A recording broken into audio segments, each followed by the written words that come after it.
पूर्वी भाऊबंदकी नाटक खूप गाजलं आणि आता मनोमिलनाच्या नाटकाचं प्रमोशन सुरू आहे असं म्हणत उपमुख्यमंत्री एकनाथ शिंदे यांनी ठाकरे बंधूंना जोरदार टोला लगावलाय। त्यांच्या हस्ते अंबरनाथमध्ये धर्मवीर आनंद दिघे नाट्य मंदिराचा लोकार्पण सोहळा पार पडला आणि यावेळी बोलताना एकनाथ शिंदेंनी जोरदार फटकेबाजी केली।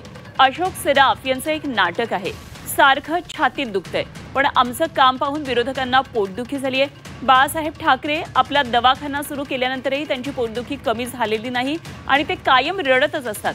आता त्यांच्यासाठी नाट्यगृहात क्राय रूम बनवली आहे असं सांगत त्यांनी विरोधकांवर चांगलंच तोंडसुख घेतलं। ज्येष्ठ अभिनेते अशोक सराफ यांच्या प्रमुख उपस्थितीत या नाट्यगृहाचं लोकार्पण झालं। त्यात काही नाटक कॉमेडी असतात, रडकी असतात, काही काही असतात, ते जाऊ द्या, सोडून द्या।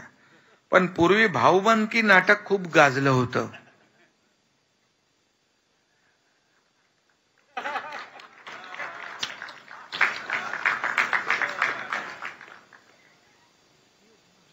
आता मनोमिलनाच्या नाटकाचं जोरदार प्रमोशन सुरू आहे।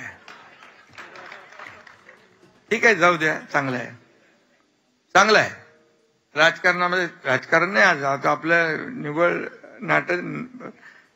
नाट्य मंदिराचं कार्यक्रम आहे।